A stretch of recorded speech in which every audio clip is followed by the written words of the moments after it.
అందరికీ నమస్కారం. ఇప్పుడే అందిన వార్త. జనసేనలోకి బొత్స, తీవ్ర షాక్లో జగన్. ఈ విషయాలన్నీ తెలుసుకునే ముందు వీడియోని పూర్తిగా చూడండి, అప్పుడే మీకు పూర్తిగా అర్థమవుతుంది.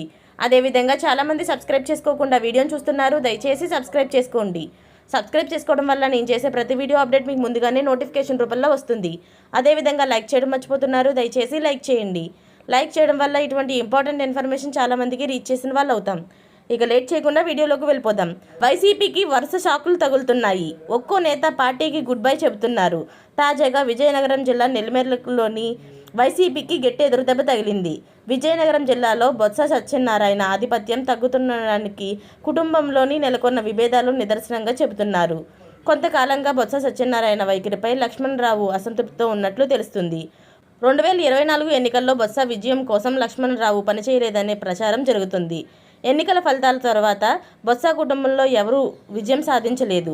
బొత్స అడ్డాలో కూటమి అభ్యర్థులు విజయం సాధించడంతో జిల్లాలోని రాజకీయ సమీకరణాలు మారిపోయాయి. బొత్స పార్టీలో యాక్టివ్గా ఉండేందుకు ఆయనకు జగన్ ఎమ్మెల్సీ పదవిని ఇచ్చారు. అయినప్పటికీ కూడా ఆయన ఇటీవల కాలంలో పెద్దగా కనిపించడం లేదు. అప్పుడప్పుడు మీడియా ముందుకు వచ్చి మామ అనిపించుకుంటున్నారు. బొత్స సత్యనారాయణ తీరులో క్షేత్రస్థాయిలో కార్యకర్తలు సైతం వైసీపీకి దూరంగా ఉంటూ వస్తున్నారు.